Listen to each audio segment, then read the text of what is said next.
Bismillahirrahmanirrahim. Assalamu alaikum students. Welcome to lecture number 35, unit number 7, vectors. And today's topic is vectors in space. Previously we discussed vectors in plane. हमने जो पहला हमें topic था वो discuss किया था vectors को प्लेन में. अब हम जो है वेक्टर्स को स्पेस में डिस्कस करने जा रहे हैं और आज के लर्निंग आउटकम्स ये हैं. The students will be able to recognise rectangular coordinate system in space, and also they will be able to define unit vectors I, j and k, and also they will be able to recognize components of a vectors in space, and also they will be able to give analytical representation of a vector in space, and also they will be able to find magnitude of a vector in space. Means ये चीजें हमने सारी discuss की थी इन plane.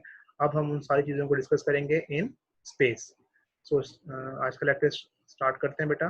तो जो आज का क्वेश्चन है आपसे वो ये है कि what is the difference between plane and space. कि जो आप प्लेन की हमने जो बात की पहले और अब स्पेस की बात करने जा रहे हैं, तो इसमें मेनली क्या डिफरेंस है इन दो चीज़ों के अंदर. तो इसको रिकॉल करें कि आपके जहन में इन दो जो टर्म्स हैं इनको देखते हुए आपके जहन में क्या आंसर आता है. तो बेसिकली क्या है, आपके पास जो प्लेन होता है वो बेसिकली टू डिमेंशनल फिगर होती है आपके पास, और जो 3D आपके पास होती है, मतलब 3 डिमेंशनल जो चीज़ होती है उसको आप स्पेस कहते हैं. मतलब कि आपके पास जब 2 डिमेंशंस की बात करते हैं तो हम प्लेन की बात कर रहे होते हैं, और जब 3 डिमेंशंस की बात करते हैं तो बेसिकली हम स्पेस की बात करते हैं. सो मैथमेटिकली बेसिकली हम जब बात करते हैं मैथमेटिकली क्या हुआ है कि जब एक्स और वाई एक्सिस की आप बात करते हैं, मीन्स के हॉरिजॉन्टल और वर्टिकल, मीन्स हॉरिजॉन्टल कोई चीज़ और वर्टिकल जब उसकी चीज़ बात करते हैं तो वो बेसिकली वो क्या होता है, वो आपके पास प्लेन होता है. और जब आप एक्स वाई और साथ में जी एक्सिस एडिशन आपके पास आ जाता है तो ये चीज जो आपके पास क्या बन जाती है, ये स्पेस बन जाती है. इसको आप 3D ऑब्जेक्ट भी कहते हैं. So 2D means two dimensional plane and 3D means 3 dimension, उसको आप स्पेस कहते हैं. और इसकी क्या क्या चीजें होती हैं टू डिमेंशन में. जब आप प्लेन की बात करते हैं आप इसमें लेंथ और हाइट को डिस्कस करते हैं. मीन्स लेंथ मीन्स जो डिस्टेंस अलोंग एक्सिस कवर करता है वो लेंथ होती है, और जो वर्टिकली जो कवर करता है डिस्टेंस वो आपके पास हाइट होती है. बट जो आपके पास स्पेस होता है उसमें आपके पास 3 चीजें होती हैं, लेंथ, हाइट एंड वेट. मतलब कि आपके पास along X axis distance cover हो रहा होता है और अलोंग वाई एक्सिस, और इसके साथ एक और चीज भी आपके पास विड्थ भी आपके पास आती है. सो दीज 3 थिंग्स आप जो है वो स्पेस में डिस्कस करते हैं. और मैथमेटिकली हम डिस्कस कर चुके हैं कौन कौन सी एग्जांपल्स हैं. अगर आपके पास कोई शेप हो या कोई फिगर हो, आप उसको जज करना चाहें कि वो 2 डिमेंशनल या 3 dimension. So figure like circle, triangle, square, rectangle, pentagon, they are basically 2 dimensional objects. ये आपके पास फिगर्स हैं जो कि इसके बाद आपके पास 2 डिमेंशन इसकी होती हैं, जस्ट एक्स और वाई. और कौन सी ऐसी फिगर्स हैं या ऑब्जेक्ट्स हैं जिनको आप 3D या स्पेस में कंसीडर करते हैं. Cylinder, pyramids, cube, cuboid and prism, these are all examples of basically 3D objects. So ये आपके पास प्लेन और स्पेस का एक कंपैरिजन था. आई होप कि आपको अंडरस्टैंडिंग होगी कि बेसिकली क्या डिफरेंस है मेन आपके पास प्लेन और स्पेस में. ये आपके पास एक 3D जो आपके पास एक स्पेस दिखाया गया है. बेसिकली आपके पास इसमें जो है एक एक्स एक्सिस होता है, एक वाई एक्सिस और एक एडिशनल आपके पास जी एक्सिस होता है. और इसमें जो इम्पोर्टेंट चीज है, ये तीनों एक्सिस जो है आपस में परपेंडिकुलर होते हैं. मींस जो आपके पास तीनों के दरमियान जो एंगल होता है वो 90 का एंगल होता है. मींस अगर एक्स और वाई को देखें तो उनके दरमियान भी आपके पास 90 का एंगल, वाई और जी को देखें उसमें भी 90 का. इसी तरह आप अगर जी और वाई को देखें उसमें भी 90 का एंगल. तो ये इंपॉर्टेंट चीज है कि दीज 3 एक्सिस जहाँ मिलते हैं वो तो ओरिजिन होता है, और जो तीनों एक्सिस होते हैं वो आपस में क्या होते हैं, they are perpendicular to each other. तो ये इंपॉर्टेंट चीज है इसमें बेटा. नाउ हम देखते हैं introduction of vector in space के आपके बुक में इसमें किस तरह डिफाइन किया गया है. कहता है in space rectangular coordinate system is constructed using 3 mutually orthogonal means perpendicular axis. जो हमने बात की है कि 3 एक्सिस होते हैं जो आपस में परपेंडिकुलर जो होते हैं वो मीट करते हैं और मिलकर आपके पास एक सिस्टम बनाते हैं, इसको आप स्पेस कहते हैं. ओके, तो आपके पास ये एक्स एक्सिस, वाई एक्सिस और जी एक्सिस, और इस तरह इसके नेगेटिव भी एक्स के साथ अलोंग एक्स डैश में नेगेटिव एक्स भी होता है और वाई के साथ Y dash negative of Y axis भी होता है, और इस तरह G dash mean negative of G X भी होता है आपके पास. और अगर कोई पॉइंट आपके पास इस स्पेस में मौजूद है तो बेसिकली आप उसको कैसे रिप्रेजेंट करते हैं. तो आप जैसे हमारे पास प्लेन में था तो उसके 2 कोऑर्डिनेट्स थे. मीन पहला कोऑर्डिनेट आपको एक्स रिप्रेजेंट करता था, और सेकंड कोऑर्डिनेट फॉर एग्जांपल अगर आपके पास कोई पॉइंट है पी, उसके पॉइंट्स हैं आपके पास ए और बी या एक्स और वाई. तो जो ए है आपके पास वो एक्स एक्सिस को वैल्यू को रिप्रेजेंट कर रहा है, और जो बी था वो वाई एक्सिस को. ये हमने बात की थी प्लेन की जब 2 डिमेंशन की बात की थी. But here we are discussing the point in a space. तो स्पेस में बेसिकली उसके 3 कोऑर्डिनेट्स होंगे. First coordinate representing X value X axis, second जो है आपके पास बी जो पॉइंट आपके पास वो वाई की वैल्यू को शो कर रहा है, and see this is representing the additional axis जो हमने आज जो हम पढ़ रहे हैं वो जी एक्सिस की वैल्यू को शो करता है। सो यहाँ पे आपके पास जो भी पॉइंट होगा इन स्पेस के 3 कोऑर्डिनेट्स होंगे। पहला जो आपके पास एक्स एक्सिस की वैल्यू को रिप्रेजेंट करेगा, सेकंड जो आपके पास वाई को, और थर्ड जो आपके पास वो जी एक्सिस को रिप्रेजेंट करेगा। सो अगर आपने इसको देखना हो तो राइट हैंड रूल भी यूज कर सकते हैं आप इसको देखने के लिए कि आपके पास किस तरह एक्सिस आपके पास परपेंडिकुलर बनते हैं। फॉर एग्जांपल आप ये रूल जो है नॉर्मली ऑफिस में यूज करते हैं, लेकिन मैथमेटिक्स में भी अगर एक्सिस को बेसिकली आपने जज करना हो, so if your index figure is a positive axis, मतलब आपके पास जो इंडेक्स फिंगर है अगर आपके पास इट इज इन द, ये जो इंडेक्स एक्सिस आप उसको कर्ल्ड किया आपने in the direction of X axis, your arm is in the positive Y axis, और अगर आपके पास ये आर्म की डायरेक्शन है वो पॉजिटिव वाई एक्सिस है, तो जो आपका थंब होगा वो बेसिकली क्या शो करेगा, वो जी एक्सिस को शो करेगा। तो ये जो सारी चीजें आपस में they are at 90 degree to each other, तो ये तीनों एक्सिस जो है आप इसका रिप्रेजेंट कर सकते हैं by using right hand rule. तो इस तरह भी आप इसको बेसिकली आइडेंटिफाई कर सकते हैं कि कौन से किस तरह एक्सिस जो है आपस में 90 का एंगल बनाते हैं। अब हम बात करने जा रहे हैं यूनिट वेक्टर इन स्पेस। जैसे हमने पहले डिस्कस किया था यूनिट वेक्टर इन प्लेन, तो now we discuss in space. So we know I और जे जो आपके पास थे वेक्टर्स, वो क्या थे आपके पास, वो वेक्टर थे जब आप बात करते हैं प्लेन की बात करते हैं। बट एयर स्पेस तो हमारे पास आई जे के साथ एक के वेक्टर जो है ना वो यूनिट वेक्टर एडिशन आ जाता है, जो कि बेसिकली जी एक्सिस के अलोंग होता है। इसका मतलब है आई जो आपके पास वेक्टर है वो along X axis unit vector है, और जे जो आपके पास है वो आपके पास अलोंग वाई एक्सिस, और एक के जो है वो जी एक्सिस के अलोंग। और अगर आई की वैल्यू देखनी चाहिए तो बेसिकली आप अभी हमने डिस्कस किया कि आप 3 कंपोनेंट्स होंगे, इसका मतलब इसका एक्स तो 1 होगा और वाई और जी की वैल्यू 0 होगी, ठीक है। इस तरह वाई में जो जे है वो वाई को रिप्रेजेंट कर रहा है, तो एक्स की वैल्यू भी 0 और वाई की जी की वैल्यू भी 0, और वाई की वैल्यू क्या होगी 1 because it's magnitude is 1।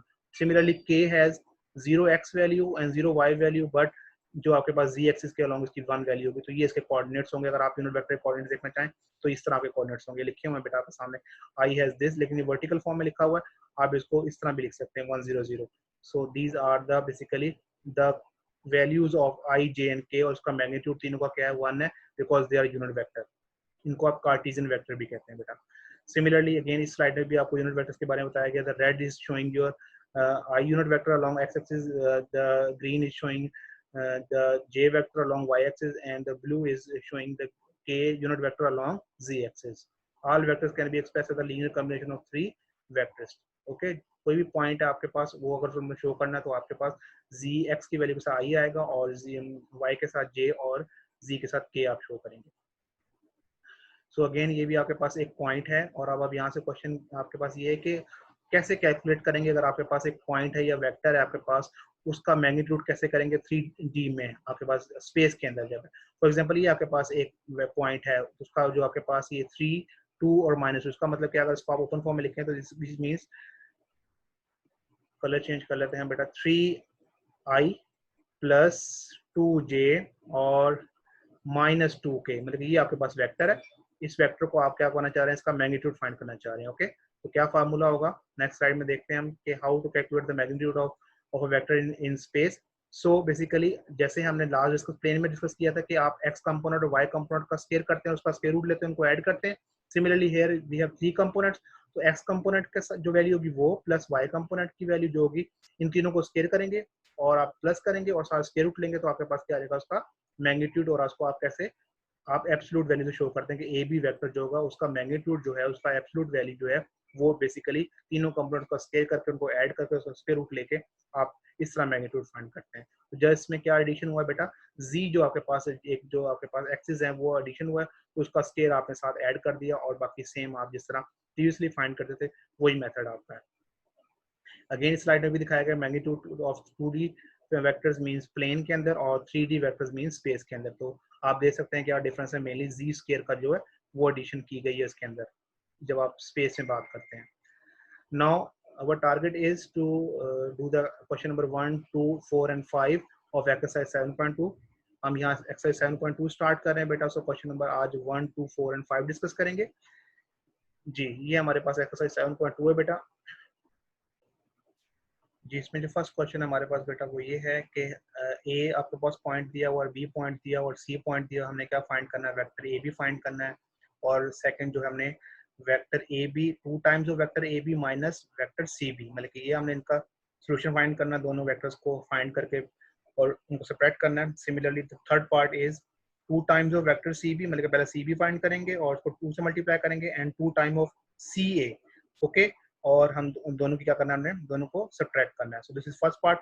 Second part basically क्या है, आपके पास एक वेक्टर u गिवन है in the form of i j n k और v वेक्टर गिवन है, उसको भी आपके पास 3 कंपोनेंट्स हैं और w भी बेसिकली ये तीनों आपके पास स्पेस में वेक्टर गिवन है। हमने क्या फाइंड करना है, u plus 2v plus w, first part ये है, and u minus 3w, and third one 3v plus w, और आपके पास ये कौन सा साइन है, मॉडुलस का साइन है, मीन्स 3v प्लस w जो आप फाइंड करेंगे उसका जो आंसर आएगा उसका आपने फिर क्या फाइंड करना है, आपने मैग्नीट्यूड फाइंड करना है।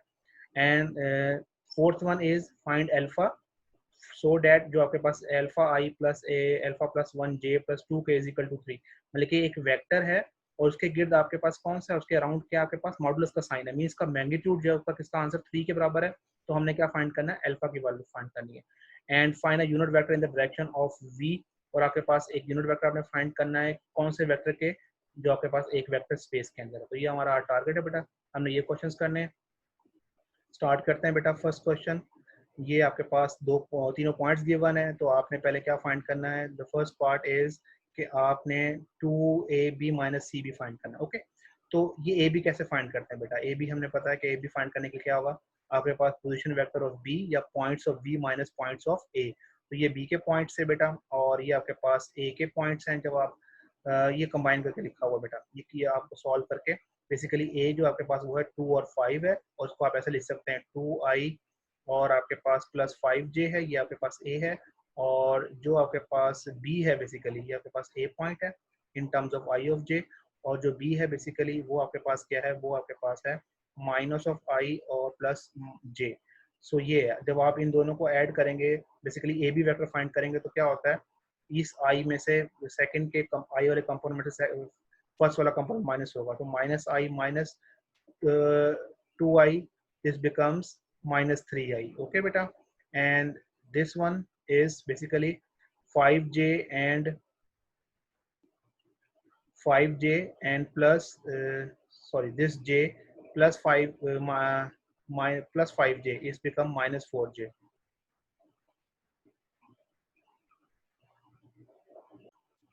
जी बेटा, यहाँ पे इसे कंबाइन करके पहले लिखा गया है, जो आप कैलकुलेट करते हैं आई कंपोनेंट को आई कंपोनेंट में सॉल्व करते हैं और जे कंपोनेंट को जे में, और आपको पता है कि बी के कोऑर्डिनेट में से आप ए के कोऑर्डिनेट माइनस करते हैं, तो ये बेसिकली ये कंबाइन फॉर्म में पहले लिखा हुआ है, आई वाले को आई के साथ कंबाइन किया हुआ और जे को जे के साथ, और सॉल्व करके आपके पास A B vector minus 3i minus 4j है।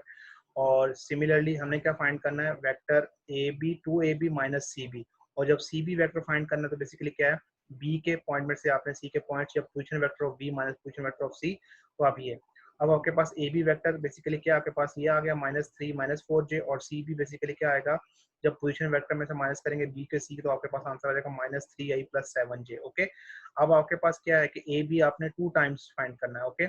सो इसमें आप क्या करेंगे, जो वेक्टर ए बी का जो आंसर निकला, दिस वन जो आपने पहले भी ऊपर ही फाइंड किया हुआ, दिस वन आप क्या करेंगे, इसको 2 से मल्टीप्लाई करेंगे, जब इसको 2 से मल्टीप्लाई करेंगे तो दोनों कंपोनेंट्स आई और जे दोनों कंपोनेंट 2 से मल्टीप्लाई होंगे, तो this becomes 2 minus 3 minus 6i और माइनस 8j, ओके। तो ये आपके पास 2 से after multiplying A B by 2, आपके पास एक स्केलर नंबर था उससे मल्टीप्लाई किया, और आपने क्या करना है, माइनस सी बी, तो वेक्टर सी बी था वो ब्रैकेट में लिखा और बाहर माइनस आया, जब उसको आपने ब्रैकेट ओपन की तो आपके पास प्लस 3i माइनस 3i और माइनस 7j, ओके।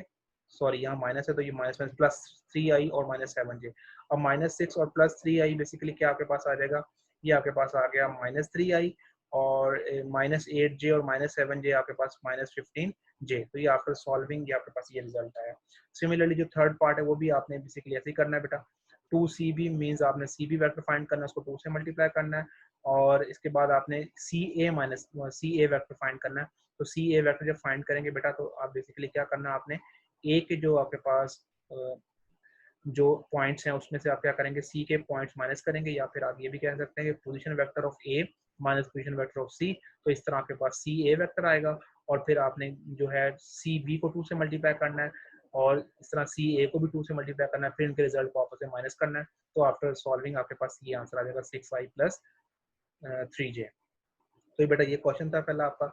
और इसके बाद हम देखते हैं सेकंड क्वेश्चन।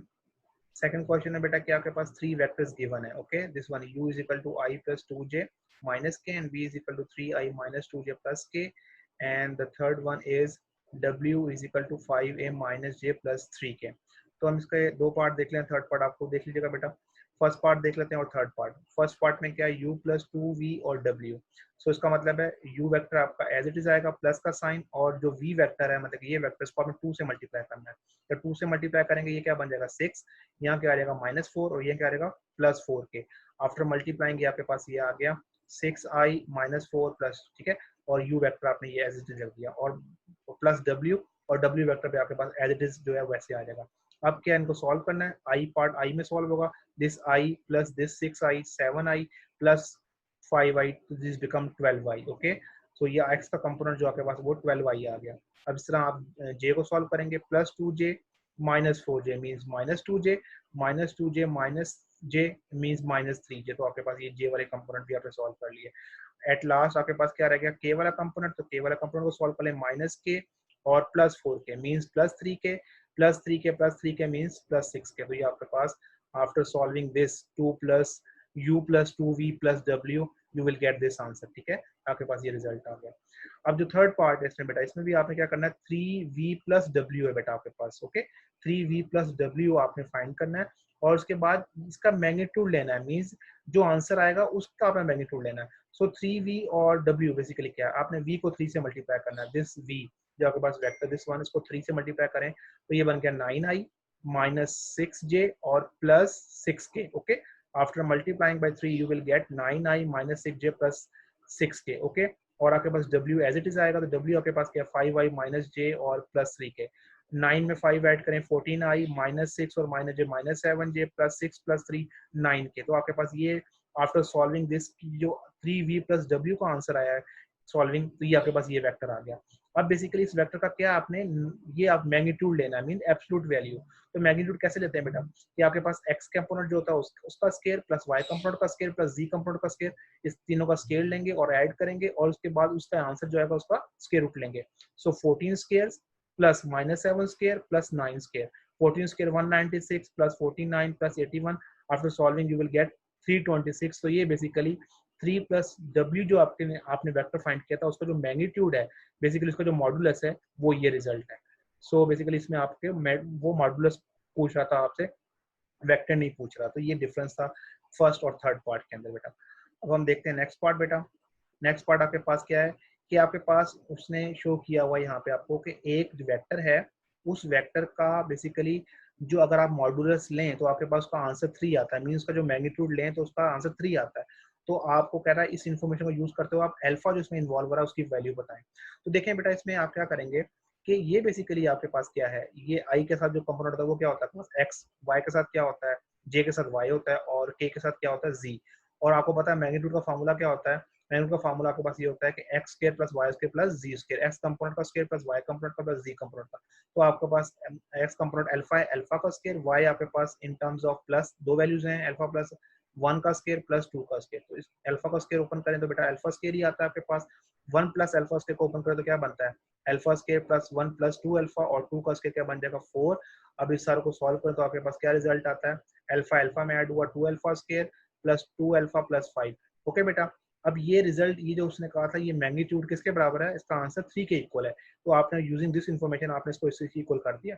अब आपके पास एक साइड पे स्क्वायर रूट है, एक साइड पे आपके पास नंबर है, तो स्क्वायर रूट को कैसे एलिमिनेट करते हैं आप, by squaring on both side. जब स्क्वायर करेंगे तो यहाँ पे स्क्वायर रूट कैंसिल और 3 का स्क्वायर 9 आ गया। अब आपके पास ये क्वाड्रेटिक एक इक्वेशन बन गई है। 9 को साइड पे लेके जाए तो बेसिकली आपके पास ये 2 alpha square plus 2 alpha minus 4, इसमें 2 कॉमन आ रहा है तो आपके पास क्या बन जाएगा, alpha square plus alpha minus 2 is equal to 0। अब इसकी आप फैक्टराइजेशन कर लें, जब इसकी फैक्टराइजेशन करेंगे तो आपके पास यहाँ से अल्फा के 2 आंसर्स आएंगे, alpha plus 2 alpha minus 1 is equal to 0। So इस मींस अल्फा की वैल्यू -2 और अल्फा की वैल्यू क्या आ गई आपके पास 1। तो इस तरह आपने गिविंग इन्फॉर्मेशन को यूज करते हुए कि उसका मॉडुलस था, उसका जो मैग्नीट्यूड था 3 के बराबर है, तो पहले आपने इसका मैग्नीट्यूड कैलकुलेट किया है। तो कैलकुलेट किया तो उसका आंसर आपके पास जो आया उसको 3 के इक्वल करके तो सॉल्व किया, और यहाँ से अल्फा की वैल्यू फाइंड कर लिया आपने। तो ये बेटा क्वेश्चन नंबर 4 था। और क्वेश्चन नंबर 5 आपके पास बहुत इजी क्वेश्चन है। एक वेक्टर v दिया हुआ है i प्लस 2j माइनस के, और इसमें बेसिकली क्या करना आपने कि आपने इसका यूनिट वेक्टर फाइंड करना है। तो यूनिट वेक्टर क्या होता है बेटा, vector divided by its magnitude, मतलब कि आप इसका मैग्नीट्यूड निकालेंगे और इसको इसी वेक्टर को उसके मैग्नीट्यूड से डिवाइड कर देंगे तो आपके पास क्या आ जाएगा, यूनिट वेक्टर। तो ये वेक्टर स्पेस में है तो हमारे पास क्या आ जाएगा, 1 का स्क्वायर प्लस 2 का स्क्वायर और प्लस माइनस 1 का स्क्वायर, तो आपके पास स्क्वायर रूट ऑफ 6 क्या आ गया इसका मैग्नीट्यूड। अब आप इन जो इनको डिवाइड कर दें इस वेक्टर को √6 से तो आपके पास ये आ गया, और इंडिविजुअली जब आप कंपोनेंट्स को डिवाइड कर देंगे तो आपके पास 1/√6 आ जाएगा, 2/√6 और -1/√6 के, तो ये आपके पास यूनिट वेक्टर आ गया इस वेक्टर v का जो आपके पास गिवन था। तो ये बेसिकली हमारे क्वेश्चन थे बेटा, इसमें हमने मैग्नीट्यूड फाइंड किया, यूनिट वेक्टर फाइंड किया और कुछ वेक्टर्स फाइंड किए बाय गिविंग जो हमें पॉइंट्स गिवन थे उनको यूज करते हुए। तो बेटा आपका जो होमवर्क है प्रैक्टिस वर्क वो ये है कि आपने 7.2 क्वेश्चन नंबर 1 का पार्ट 2 करना है और क्वेश्चन नंबर 2 का पार्ट 1 और 2 आपने खुद करना है, उसको देखना है दोबारा, और जो चीज़ें आज डिस्कस की हैं उसको भी आपने एक बार रिवाइज करना है। हम कुछ एप्लीकेशन डिस्कस करने जा रहे हैं वेक्टर्स की रियल लाइफ, जैसे हमने पहले भी कुछ एप्लीकेशन डिस्कस की, अब फर्दर हम देख रहे हैं कि कहाँ कहाँ ये वेक्टर्स यूज हो रहे हैं हमारी डेली लाइफ के अंदर। तो ये सबसे पहले देखें कि वेक्टर्स गेमिंग के अंदर यूज हो रहे हैं। बेसिकली गेमिंग्स में आपने जब कोई ऑब्जेक्ट यूज हो रहा था उसको आपने किसी पॉइंट पे बेसिकली जब उसको हिट करना होता है तो उसकी वेलोसिटी, उसकी डायरेक्शंस वगैरह सेट करनी होती है, वो आप यूजिंग वेक्टर्स करते हैं गेमिंग में। तो ये वेक्टर्स जो है आपके पास गेम में यूज होते हैं, तो ये इसकी एप्लीकेशंस हैं गेमिंग के अंदर। और इसी तरह हम देखते हैं फिजिक्स के अंदर क्या क्या इसकी एप्लीकेशन, और फिजिक्स में तो आपने इसको डिटेल में पढ़ा हुआ है वेक्टर्स को। तो अगेन हम थोड़ा कुछ रिवाइज कर लेते हैं कि आप फोर्स कैलकुलेट करने के लिए, टॉर्क कैलकुलेट करने के लिए, वेलोसिटीज, एक्सेलरेशन वगैरह कैलकुलेट करने के लिए आप क्या करते हैं, वेक्टर्स का यूज करते हैं। कोई भी चीज़ आपके पास है, for example initial velocity, final velocity, acceleration, gravitational reactions, frictional forces, ये तमाम चीज़ें जो आप फाइंड करते हैं इनको आपको डायरेक्शन के जरिए आपने फाइंड करना होता है। जब डायरेक्शन की जरूरत होती है तो बेसिकली आपके पास वहाँ पे वेक्टर यूज होते हैं। तो ये फिजिक्स में बेसिकली इसका यूज है, एप्लीकेशंस हैं जो कि आपने पढ़ी भी हैं बेटा। और फिर हम देखते हैं स्पोर्ट्स के अंदर कहाँ पे यूज होता है। अब यहाँ पे आपके पास स्पोर्ट्स में एग्जांपल दी हुई है बास्केटबॉल की, कि बास्केटबॉल वेक्टर यूज अनकॉन्शियसली, मतलब कि हम खुद नहीं यूज करते लेकिन वहाँ यूज हो जाता है। फॉर एग्जाम्पल जब आप इसको थ्रो करते हैं इसको बॉल को, तो बेसिकली ये जिस तरह मूव कर रहा होता है तो इसकी जो बेसिकली हमने इसकी ये जो मोशन होता है इसको कैलकुलेट करने के लिए हमें वेक्टर चाहिए होते हैं। तो basically when you shoot the target or throw the ball in a direction with an angle which is done by knowledge of a vector, मतलब अगर आपने उसको देखनी है डायरेक्शन वगैरह तो आप क्या करते हैं, वेक्टर का सहारा लेते हैं। तो ये बेसिकली प्रोजेक्टाइल मोशन जो होती है इस तरह की मोशंस आप कैलकुलेट करते हैं बाय यूजिंग वेक्टर। तो ये आपके पास स्पोर्ट्स में इसका यूज हो गया बेटा।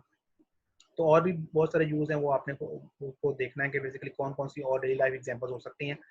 और आज की वैल्यूशन ये है बेटा कि आज के लेक्चर के बाद आप डिफाइन कर पाएंगे कि यूनिट वेक्टर्स आई जे और के क्या होते हैं, और आपको पता चला कि फार्मूला क्या है आपके पास मैग्नीट्यूड का अगर वेक्टर स्पेस के अंदर हो। और आप कुछ एग्जांपल्स भी डिस्कस कर सकते हैं रियल लाइफ के वेक्टर्स कहाँ कहाँ यूज होते हैं। तो ये आज का लेक्चर था बेटा। इसमें हमने आज देखा कि वेक्टर्स इन स्पेस जो होते हैं हम उसको किस तरह रिप्रेजेंट करते हैं, उसका मैग्नीट्यूड कैसे कैलकुलेट करते हैं, उसका यूनिट वेक्टर कैसे कैलकुलेट करते हैं, और बेसिकली प्लेन और स्पेस में डिफरेंस देखा। तो आपने जो सारी चीज़ें की हैं बेटा इसको अच्छी तरह देखना है, अगर कोई प्रॉब्लम होगी कोई चीज़ होगी तो मुझसे शेयर कीजिएगा, ठीक है। इंशाल्लाह नेक्स्ट लेक्चर में आपसे मुलाकात होगी। अपना ख्याल रखिएगा बेटा, अल्लाह हाफिज़।